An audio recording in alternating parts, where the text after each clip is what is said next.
Excellencies, dear friends, a good morning to you, and to our online audience, a good afternoon and good evening, and welcome to this event, a high-level symposium hosted by the International Peace Institute in partnership with the government of Sweden and the Sasakawa Peace Foundation. We have this morning, as we do every year really, a highly distinguished panel to discuss the issues relating to gender responsive leadership, an issue that we believe is now matured and needs to be thoroughly interrogated. And for this, we are delighted, as usual, really now, to welcome to my right, Her Excellency Ms. Ann Linde, the current Minister of Foreign Affairs of Sweden, and she has been in this role since September 2019. Prior to her appointment, she served as Minister for European Union Affairs and Trade from 2016 to 2019, and as State Secretary for the Ministry of Home Affairs. Among her many assignments, she was also, earlier, she held the position of Head of International Unit at the Party of European Socialists based in Brussels, and from 2000 to 2013, she was International Secretary of the Swedish Social Democratic Party. She also served among, you have very distinguished CV. She has served as a board member for the Olof Palme International Center and the Anna Lindh Memorial Fund. Welcome, Minister, once again. We also are delighted to welcome Her Excellency Ms. Yoko Kamikawa. Ms. Kamikawa, who won the highly competitive elections for the House of Representatives, is currently serving her 7th term in office. She spent 22 years in politics since she was first elected in 2000 and served as Japan's Minister of Justice 3 times in the past 8 years. Ms. Kamikawa, her tenure as a female politician is the longest in Japanese history and has reached 1,162 days. In addition, she was also Minister of State for Gender Equality and Social Affairs in 2007 and since 2014. Welcome to you, Your Excellency. To my left, we have His Excellency Mr. Carlos Ruiz Massieu, who is the Special Representative of the Secretary General for Colombia and head of the United Nations Verification Mission in Colombia. Carlos, we all know him as Carlos, all of us who worked in the UN, and we say so with affection because he was chairing the ACABQ, this extremely important committee in the UN for many years. And I was saying earlier, he was much admired and sometimes feared by all who worked in the UN. We are delighted to have you here. He served in many key posts in the Mexican government, Mexican Foreign Ministry, as an alternate representative on the Security Council, and was responsible for some of the critical work on peace and security in the Council a few years ago. And then finally, to my extreme right, I'm absolutely delighted to welcome Ms. Kavya Asoka, a human rights advocate and journalist, and who joined the NGO working group on women, peace and security as executive director in October 2018. And if there's one thing I know about Kavya, is that there's little that she doesn't know about women, peace and security. And we are absolutely delighted to have you, to have your activism, passion, and knowledge on the subject matter with us today. So if you would all allow me to begin by inviting you to make opening statements, and perhaps I could address 2 questions to our first 2 panelists, Ms. Anna Lindh and Ms. Ms. Yoko Kamikawa. The following questions, and then ask you to make your initial statements. Why do you think it's important for leaders to be gender sensitive? And are there any personal examples of good practice that you could share with us? And have you personally taken action with your team, organization, or externally to promote gender balance, gender equality, or WPS? What has worked and what hasn't worked? Your Excellency, please. Thank you very much. And as a co-organizer, I also want to welcome you all to this symposium on gender responsive leadership. It's a great pleasure both for Sweden and for me personally to host it together with IPI and the Sasakawa Peace Foundation. It's hard to imagine any time that there's been so many simultaneously grave and urgent crises as we currently face. Of course, Russia's aggression against Ukraine is leading to food crisis, to energy crisis, and that is globally. We see there is an increase in conflict, there is an alarming humanitarian crisis, also in other regions. And this is at a time where we hope we would build back better, as the Secretary General always said. And that's after the pandemic, and we also have the climate crisis, of course, looming over everything.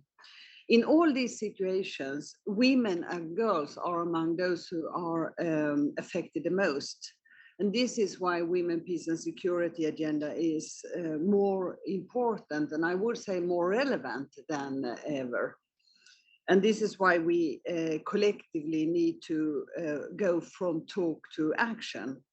So let me jump straight into the issue at hand, or one of the main reasons for why the implementation of the Women, Peace and Security agenda remains inconsistent and underfunded is, in my view, the lack of leadership.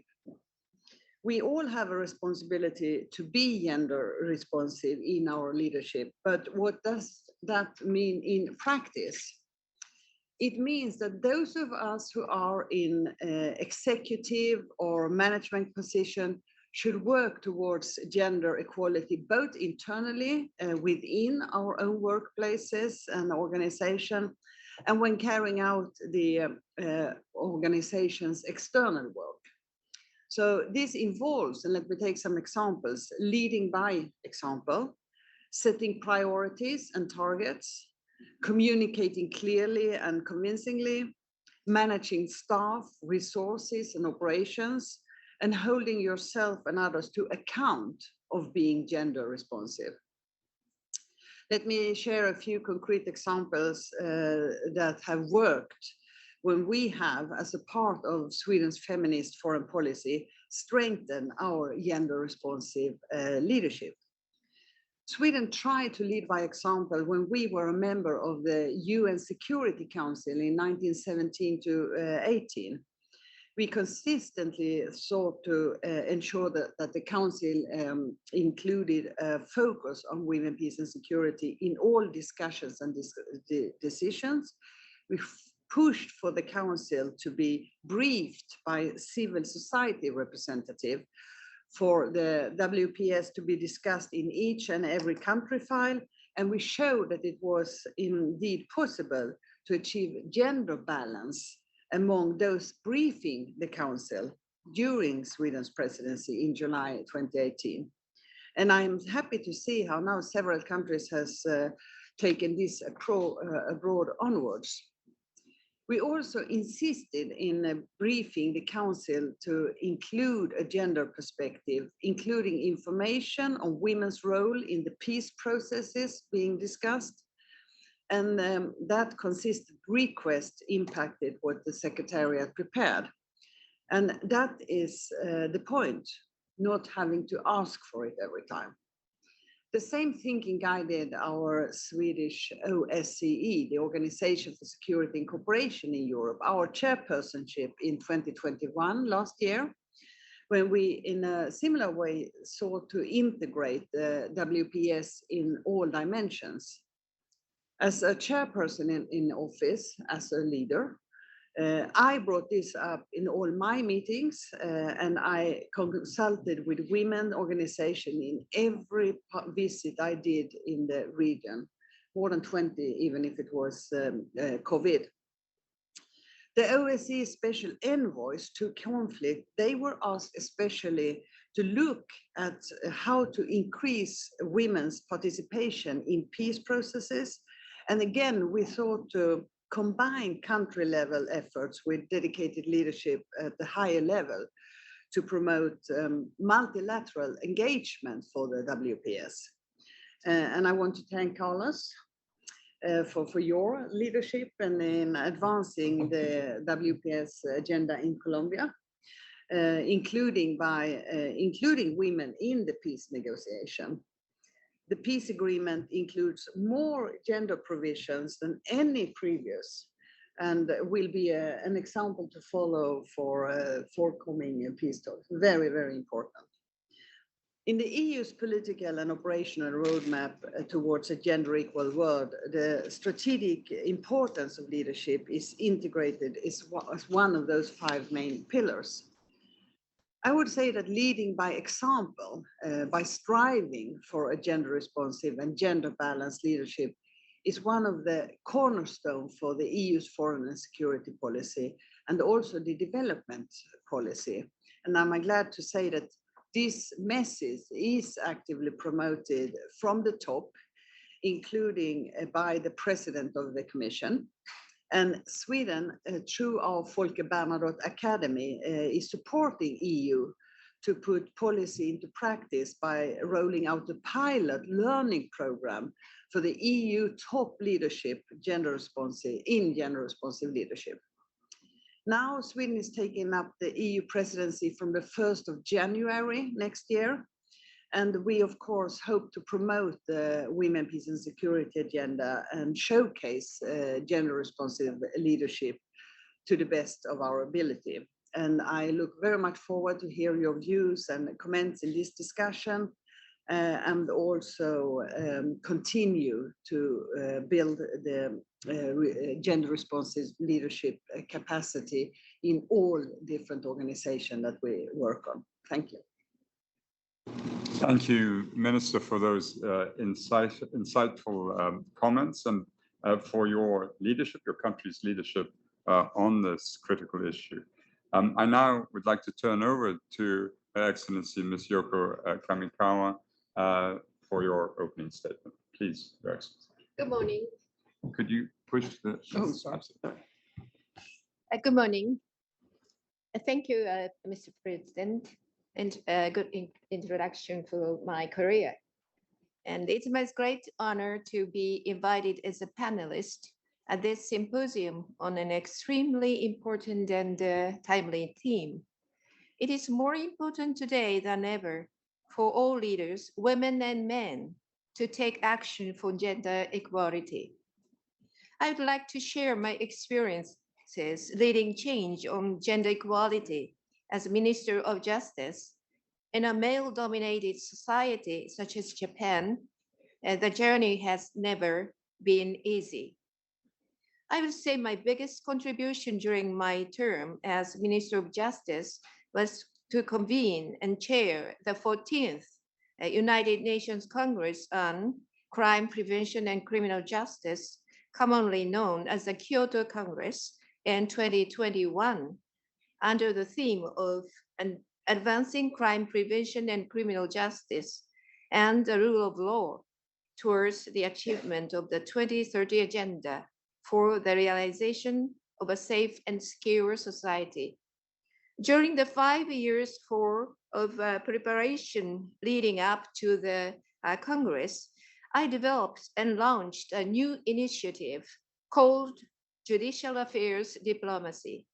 This initiative aims to promote fundamental values such as rule of law and human rights as at an international level. Let me introduce 3 key goals of the Justice Affairs Diplomacy that I set at the Minister. There, first is to build an international network to promote rule of law and the judicial field. Secondly, to promote female staff in leadership positions, bringing changes in the ministry.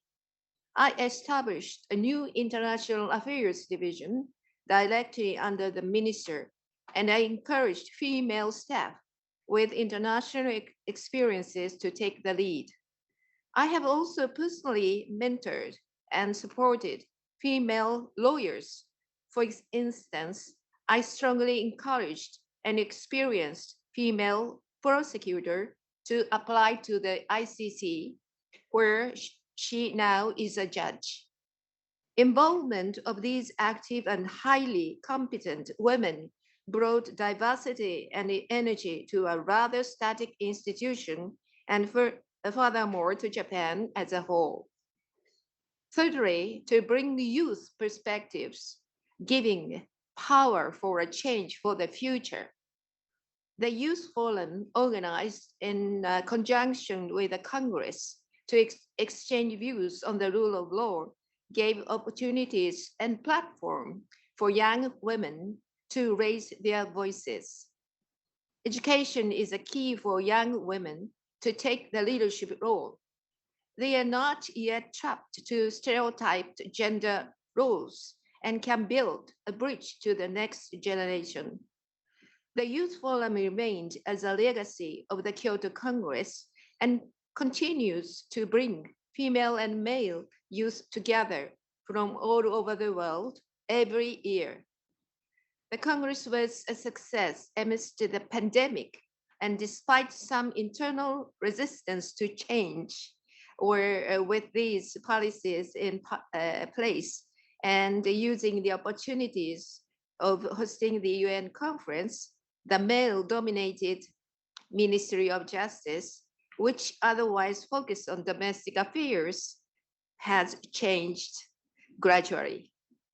Even after ending my tenure as minister last year, I continue to promote judicial diplomacy, including supporting ICC for international criminal justice.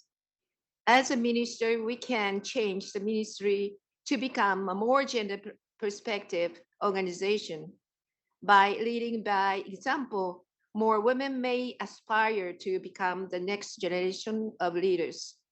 What I have learned over 22 years of my political career is that whether it is in a global or domestic context, it is most important to listen to the people we try to reach. Multiple stakeholders, including grassroots women's group, through it requires tenuous efforts. If the outcome is owned by many, then the outcome will have a sustainable impact.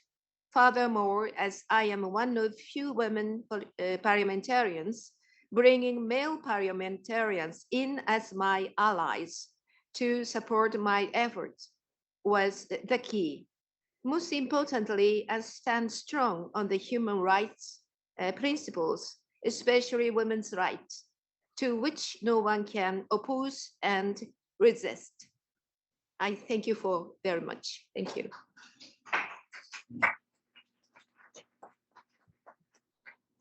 Thank you very much for those comments and your reflections on your own experiences, Your Excellency. And I now turn over the floor to Carlos with a question, a guiding question about gender responsive leadership in the context of field operations. And what practical examples do you have from the mission in Colombia and your own experiences? If you could share them with us in the audience, please. Thank you. Thank you for the invitation. Thank you to IPI, to the Swedish government, and the FBA, to the Sasakawa Foundation for this important event. Obviously, to have this, I mean, in any context, gender responsive leadership is very important, but in the field is particularly important. It's an area that we have the most impact. It's an area, particularly in conflict affected countries and post-conflict settings, where not only we have more impact, but also where they are even more lagging behind in terms of gender equality and different shortcomings. But more than the specific examples, I think the important lesson learned, let's say, from from those efforts is that we have to exert that gender responsive leadership in every stage of the process, in every aspect. the minister was saying about the inclusion of gender provisions in the inception of the agreement. That was key to push for to have a subcommission of gender, which was also very innovative in the Colombia peace process, which is the result of gender leadership not only by the UN, by different actors, including Sweden, including those allies and those partners that were making sure that that was a reality, making sure that also the aspirations of women organizations or women platforms were materialized in the discussions. That subcommission ended up in the most number of gender provisions in a peace agreement, 130. And that's the result of that. For different victims organizations as well, victims of sexual violence in conflict. So that was already an important result of this. But then you go to the next stage, is how to make sure that those provisions are followed up by the appropriate bodies to make sure that those provisions are being implemented in the next stage. And that's another, I think, important part where also all the actors have to come together to make sure that we have in the peace agreement implementation those bodies that follow up on those areas. Now, also what we do in terms of overseeing implementation with regular dialogues with different women platforms. And in this, I want to expand a bit the scope. The dialogue with women platforms that we have in order to make sure, again, that those provisions are implemented are not limited to those provisions. We have to understand and we have to embody the fact that those women organizations, that those women platforms are keen in seeing those gender provisions implemented, but they also have a strong voice in the overall implementation of the agreement. It's important to recognize that, it's important to cherish that. Now, in terms of the different aspects, we as the UN, also we have to make sure that we, and again, touching on one of the aspects that was mentioned, lead by example. And in that sense, we cannot engage in a peace process pushing for representation, adequate representation of the delegations of different actors at the negotiating table or in every stage of the process if we do not guarantee the same.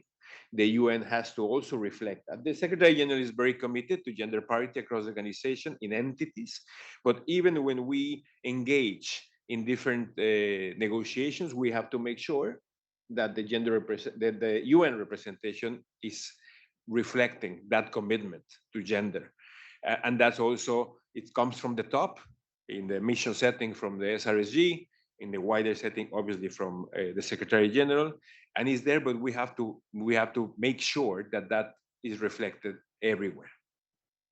And another aspect is how do you exert that leadership within your team that has to follow up in the implementation of the agreement.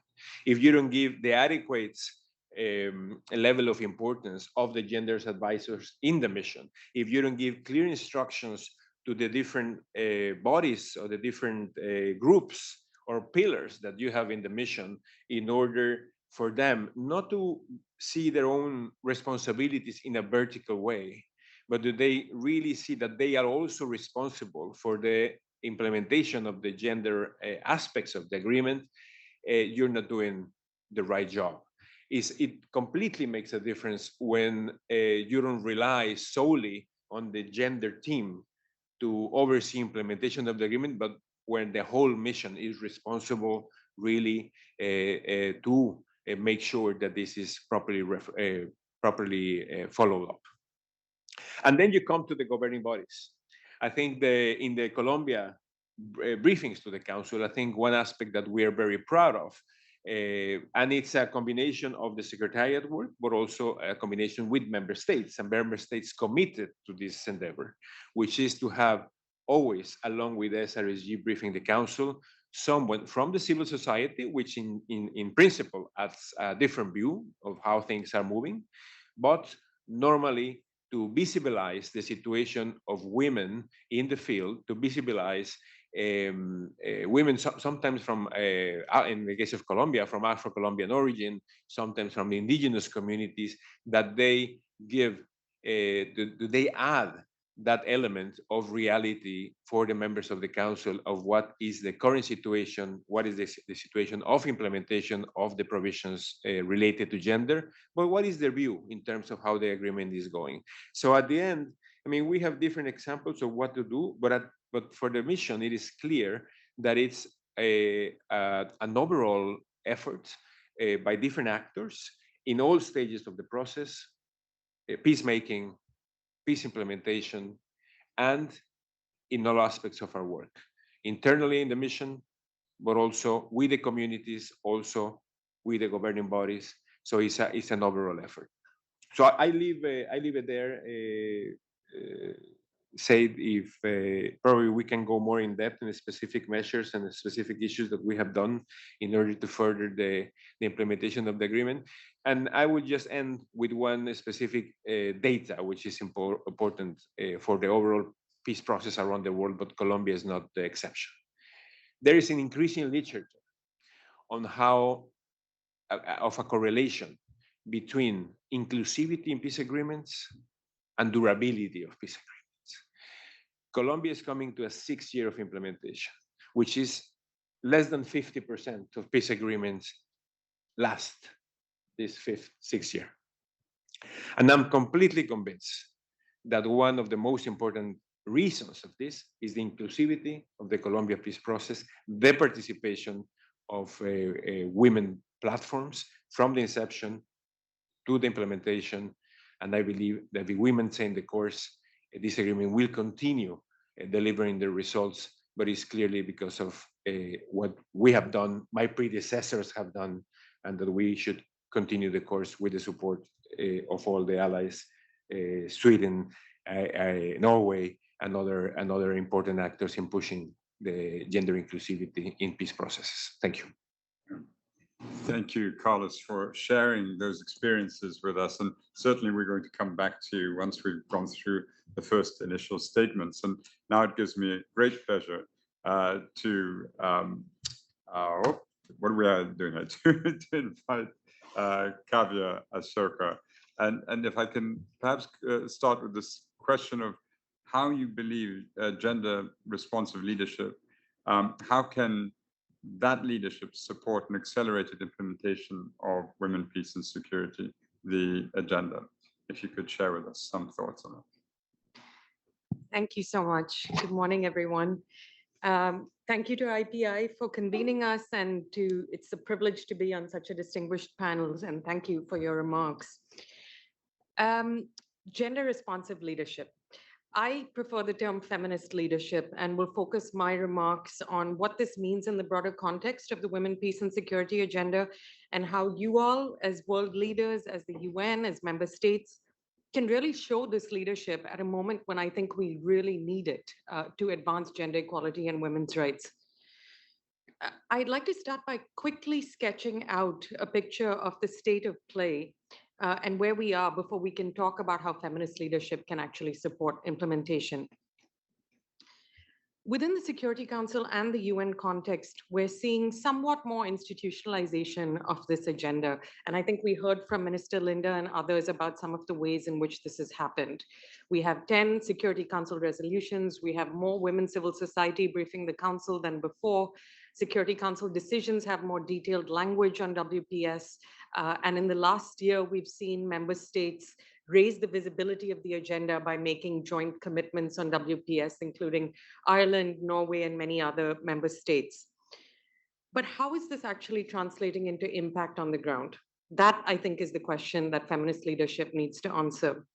I think despite this normative advancement, institutional, rhetorical support, around the world, we're generally moving backwards on women's rights. Women's human rights continue to be undermined and sidelined in conflicts and crises around the world in favor of political considerations. Women continue to be excluded from peace processes, and the UN reports that women's representation is decreasing by and large. Roughly 30% of peace agreements include provisions referencing women and girls. And that's, keeping with a very low average over 2 decades. On the ground, we see these trends play out in deeply gendered crises like Ukraine, like Afghanistan, Myanmar, Ethiopia, and so many others. Yet, despite these crises being so gendered, women's rights are often excluded, ignored, demoted in favor of other considerations. So let me give you just a couple of quick examples. The Security Council has now met more than 25 times on Ukraine since February 24th. 2 of these meetings have explicitly focused on women, peace, and security and conflict-related sexual violence.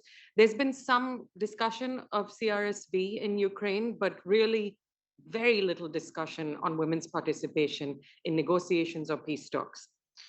On Afghanistan, I don't need to tell anyone in this room what a deeply gendered crisis that is. Repression of women's rights by the Taliban have certainly received a lot of international attention, not least because of the efforts of Afghan civil society and women leaders.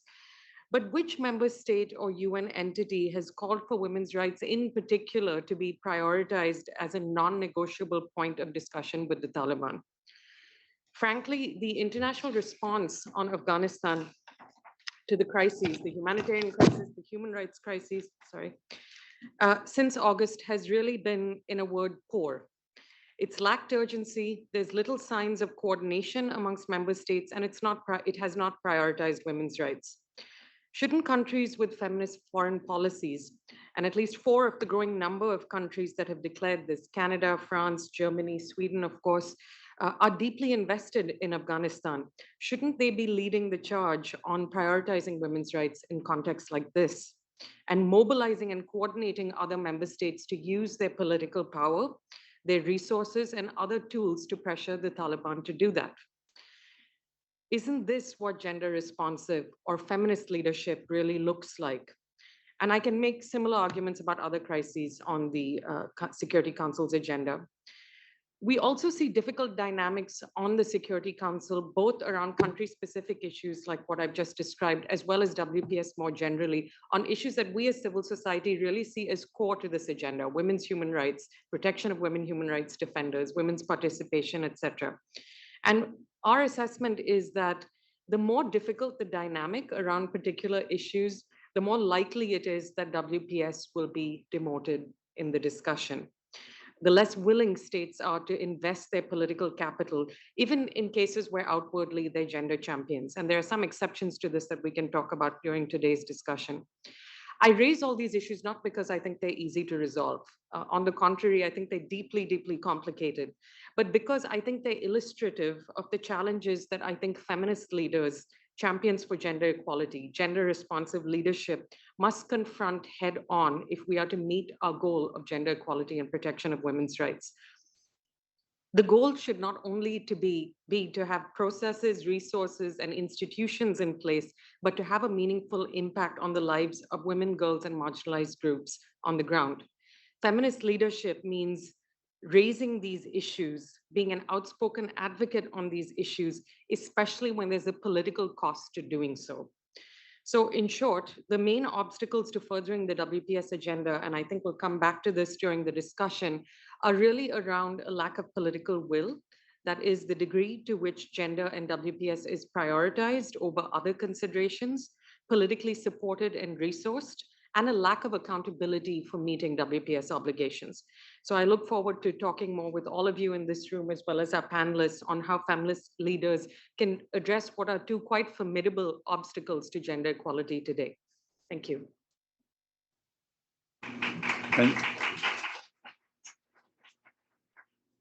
Thank you, Kavya, for that impassioned plea for everyone to do more. I don't think anyone would disagree, especially not all the distinguished people on this panel. The UN in particular has this love affair with boxes. It deals with everything in boxes. When you're in the Security Council, as Carlos and I were, you get all these complex situations. Everything comes in boxes, and usually human rights and women's rights in that context come at the end, the last few boxes. And it also, I think, worried me initially when this initiative was first begun, that we would follow the way of diversity, equity, and inclusion, the work being done over the last 20 years in the corporate sector, which largely failed because it was tick the box. It was a vision statement for some corporations saying they're committed to D&I, and then they do one training exercise for senior managers, and then that's it. And it actually backfired and became much worse. What I think is really clever about this, and perhaps we can turn to Minister Linda, because it builds on the work that Sweden has done and brought into the UN, is that the training envisaged, as Carlos mentioned, is not just a one-off training that a senior leader in the UN will turn up and sit for 2 hours and answer questions on a questionnaire. But it's more this business of coaching, that this is a process of developing a completely different mentality and culture. And what I have read about this is that, there is, of course, inertia, but the struggle wouldn't be worth it if there wasn't. I mean, it is a constant struggle and it needs champions. So could I turn to all of you and ask you about the barriers that you see? And perhaps Minister Linda could share with us a little bit this idea of, that you said you lead by example. It's a sort of process. It's not a one-off sort of, you have to be gender responsive. It's more of a sort of changing of mentality over time. Please. Yeah, thank you very much. Yes, when we started our feminist foreign policy, there was a lot of resistance. And I think that it's very, very important that you work systematically and that you work in the whole organization and in all different areas. We always say you have to work with 3 R's. You have to work with resources, with rights, with representation.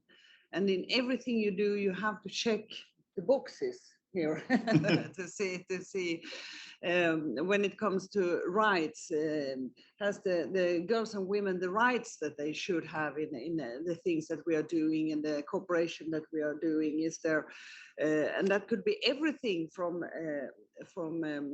requesting from countries that we work with, that there should be the right for bank accounts, for right to divorce, for the right to sexual and reproductive rights, for economic rights for women, right of education for girls. In the resources, you see very often that men get a lot more of the resources than women and girls do. And when you give more to women and girls, there is often protest because it seems like then they get more, but they haven't even get half for the men are given. So in all different areas, look at the resources, and finally the representation on all levels. You need to have women, and you see the same thing. When you bring in more women, the men are reacting because they think that it's extra favor given to women, when in fact it's just equality. And that can be done. In the foreign ministry, we have now 50-50 when it comes to ambassadors. I have set targeted, if you see what you can do internally, when it comes to trade secretary, when it comes to consulars. I decided not to approve any new consulars or trade representative if we weren't going up to the goal. Then we put 40% women. And it shows, of course, that when you look for women, you found women. You find women. I mean, that's always with no exception the case. And when you think of, I mean, many of you maybe saw yesterday from the general debate, it took 5 hours before the first woman entered the floor. 5 hours.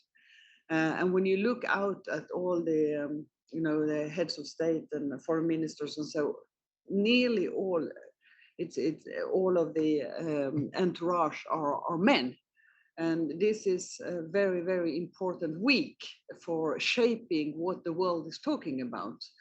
And even if the Secretary General raise issues like SRHR, that's important, but it would be much more important if it was much more gender responsive.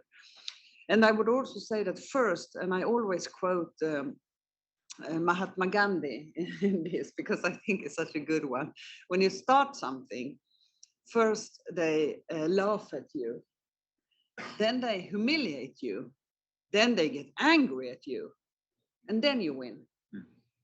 And that is also what has happened with this feminist foreign policy. And when it comes to Afghanistan, I can assure Asoka that, of course, that is an issue that we brought up all the time. Yesterday, I was together with Malala having a side event where Malala Foundation was presenting the report why the feminist foreign policy government was so much better in bringing up the issues of the Afghan women and girls than other governments. So this is, of course, without saying, something that we are rather good at and that we use systematically. Finally, I would just say that if you don't ask for it, you don't get it. And I think that's part of the leadership. So, for example, last year when I was chairing the OSCE, we asked all the head of the missions, there are 15 missions all over the area, to have a gender analysis in their report to the chair. And I was prepared for resistance, but there wasn't any resistance. It was just new for many of the head of missions. They didn't exactly know how to do it, but they were curious and they did it. And even from countries where they normally don't think this is very important, they did it. So I think that's one of the issues, that you have to be systematic, you have to ask for it, and you have to lead. And I think the point that Kavya was making, and this is the point that you're also making, Minister, is that there needs to be consistency. You know, what really irks any human rights activist is when you see really good developments in one vector and then sort of a drag in others. And I, for instance, I mentioned earlier, there's this draft convention on criminal accountability in peacekeeping missions that has been sitting in the legal committee for 17 years. And it tries to provide some sort of accountability and coverage where the principal victims are young girls and women in peacekeeping operations. And when I first began to deal with this issue, and it speaks to the difficulties here, the foreign ministries who are represented in their diplomatic missions here in New York were by and large all in favor of the draft convention. I mean, there was almost without exception.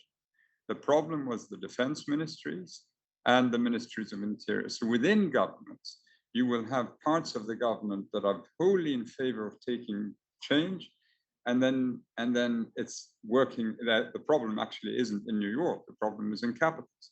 And so this is, I think, the point that you were making, Minister, that it has to be within and without, and consistent as much as one can achieve it. Excellency, would you like to respond to this issue as well, about the barriers to achieving gender responsiveness? Well, actually, politics is not a very easy way to find the solution, best solution. And it takes time to realize to set a goal and to find policies to develop. So I would like to one case that I led so far, and it's the field of natural disaster management field. And first, 10 years ago, I was Minister of Gender Equality and Criminal Justice, Gender Equality and Internal Affairs. I found there were very few women who are working for the disaster management field. And I instructed to pick up women leaders to be nominated as a Central Disaster Management Council. It's the highest government body responsible for disaster prevention and resources. And and then appointed women leaders to be appointed and discuss about the rules, and especially the women who are living in the disastrous situation. They are violated or sexual and gender-based violence, and also hygiene management for the breastfeeding facilities and toilets. So the women are suggested that kind of policies very precisely to the need of the people in the shelters and other fields. So I think it's a very important to women's perspective is very important to fit the need to the people. And then after that, the impact trickle down to over 1,700 local governments throughout Japan, where they appoint women to their disaster management bodies, and they are very active to make rules from gender perspective, and also be to operate evacuation centers and temporary shelters in a gender sensitive manner. Well, now they are here in Japan, very much typhoon season, that many people are very suffering from the that kind of disaster. In the Asian countries and all over the world, we are suffering from the very big disaster. So I think it's this kind of perspective, and also the concrete measures are very important to share to not only Japan, but also the internationally. And now, Japan's latest national action plan on WPS as a Japan-specific effort focuses on women's experience and perspective in disaster management, emphasizes the importance of women's participation in meeting to the specific needs of women and girls. So it takes time to realize the goal. Step-by-step approach is very important, and many efforts are gathering and then develop those one goal. But we need a lot of multi-stakeholder partnership and cooperation in this field. Thank you. No, thank you. And both of you, refer to perseverance. And Minister Linda, you were quoted from Gandhi. In my family, the person that we quote is a cartoon figure from the movie Finding Nemo, where there is this refrain that's constantly being said by Dory, the small fish, that says, just keep swimming. Sometimes you want to stop and you're tired and you just have to keep swimming. Carlos, I mean, you spoke to the leadership that you're providing in Colombia. We both come from cultures, broadly speaking, cultures that are prone to hyper-masculinity, almost toxic masculinity. Yeah? You've made progress, but what are the barriers? I mean, they're obviously within the UN and in the context in which you're operating, you're having to deal with inertia. And but what are the barriers that you've encountered in trying to provide this leadership? And if I can be provocative, do you think it will outlast your own personal, tenure in Colombia? I mean, are you able to put in place the sorts of features that you spoke of earlier, so that it will last beyond the span of your tenure as SRSG? Thank you. Yes, as you mentioned, we all are in a way cultural products. We have a lot of biases within our societies, within our upbringing. So in certain contexts, be in Latin America or Middle East, Africa, we have different barriers to further the agenda. Within the mission, then we have to exert and to implement certain measures that could be that try to overcome these barriers. In the case of the mission, we have obviously the gender parity strategy from the Secretary General that we're trying to implement. We're reaching 50% We are around 50% across. We still, though, have important aspects in terms of the real decision making. It's about the fifth, reaching parity, but also reaching parity at the leadership level.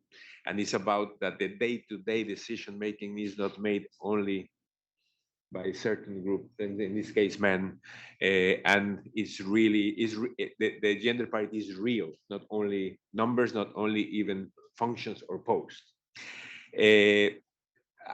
Additional to that, we have a gender directive, and we started to implement the specific measures in order to measure performance, coming back to the issue of accountability that was also raised before. They have indicators, specific indicators of performance of all staff in terms of gender objectives that they have to implement as a matter of for their own performance. And that's obviously clearly helpful. We need to make sure that the gender advisor is participating in senior leadership discussion. And I believe all these help. All these help, but it's also about transmitting and start really shifting the culture within those settings, within those missions, internally.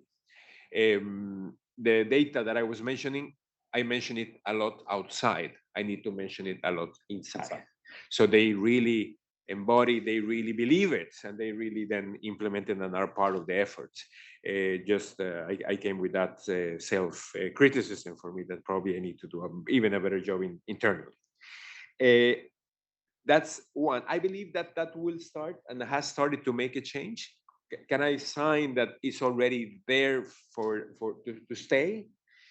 Probably not, but for the time that I will still be in the mission, probably I need to keep pushing to keep it there. Now, other element which is outside is also what to do with all those barriers that are outside that is also being pushed for not given some gender-related aspects the importance that they deserve vis-a-vis other issues. Just a quick example of the peace agreement.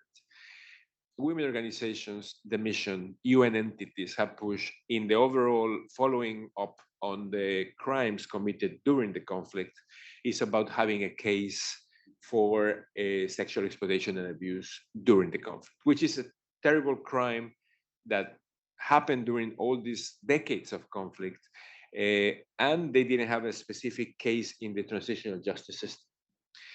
There was some resistance in terms of they didn't address the issue of symmetry, which is an also important element because between the FARC and public forces, because the information that is there is mainly on FARC. But then you have to balance what is most important, to address the crime directly or to be not symmetric as you wish to be.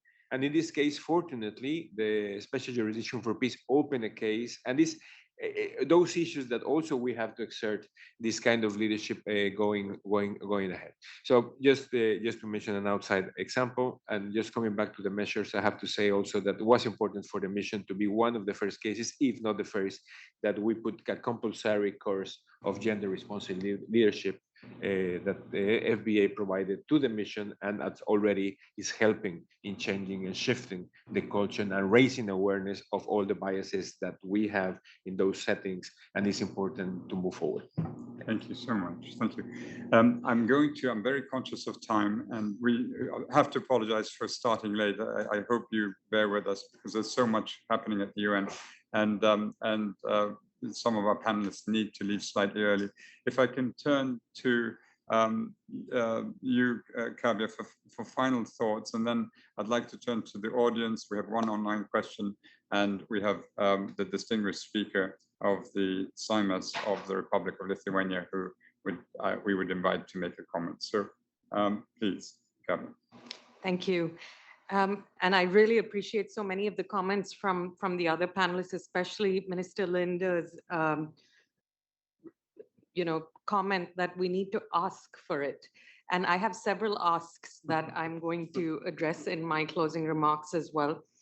As I said in my opening statement, the obstacles, I think, to taking effective action on gender equality and women's rights are around a lack of accountability and a lack of political will. Those were the two primary barriers that I identified. But I don't think that there is a lack of clarity on what is expected of our leaders. And so I want to just get into that a little bit. Also picking up on two ideas that Minister Linda already raised. One was leading by example.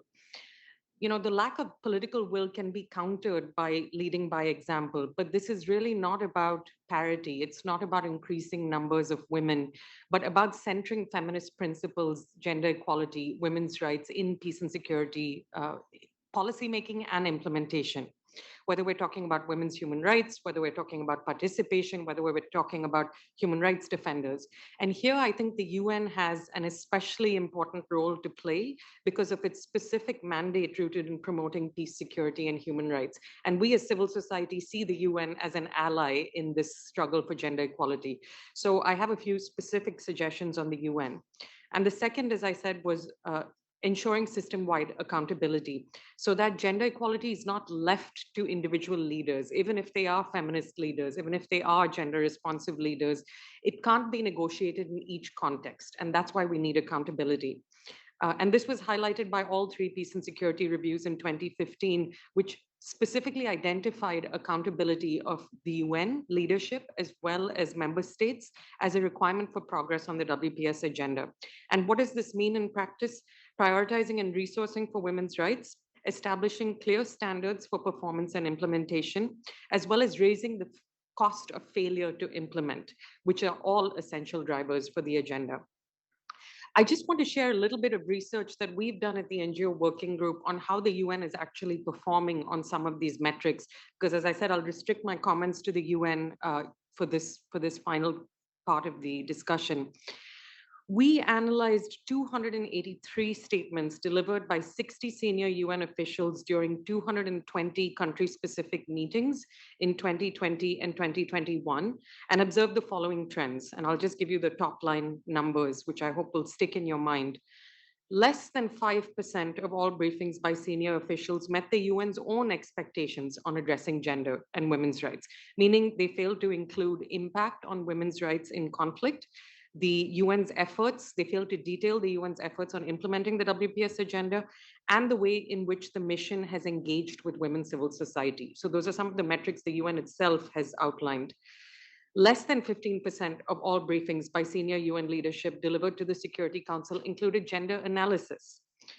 Less than 3% of senior UN officials called for women's direct participation, meaning women to sit down and be at the table with conflict parties. Only 5 out of 60 senior UN officials explicitly called for protection and promotion of human rights in the sample that we analyzed. And only 6 out of 283 briefings by senior UN officials on country-specific situations mentioned the risks affecting women human rights defenders, who I think we've all talked about time and time again as being the drivers behind this agenda. On another metric, which is women's participation, the UN itself has reported, as I said at the start, that women's participation is on a downward trajectory, it's decreasing. Although women participated in all UN co-led processes in the last year, only 2 out of 5 processes were led by women mediators. And too often these attempts are ad hoc, advisory, not formal and direct participation.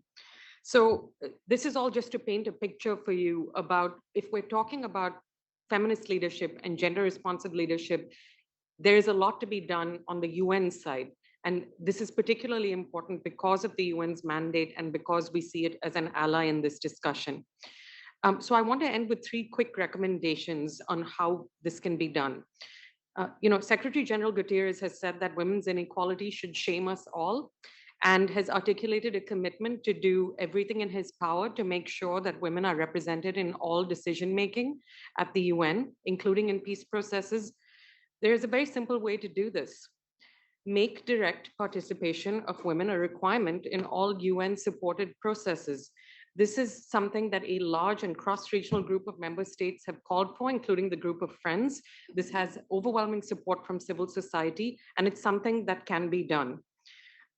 There are other recommendations as well that the UN could take forward, including regularly reviewing UN-led processes and making the results publicly available so that we can learn about the steps that were taken to enable women's participation, what the obstacles were, and so that they can feed into our lessons learned in the future. So I'll stop there, but I think there are a lot of ideas and a lot of resources in this room about how we can really drill down into what can drive forward this agenda. And it's certainly, feminist leadership requires transparency, consistency, and we need consequences when leadership is not really delivering. Thank you. Yeah, thank you very much, Kavya. Thank you.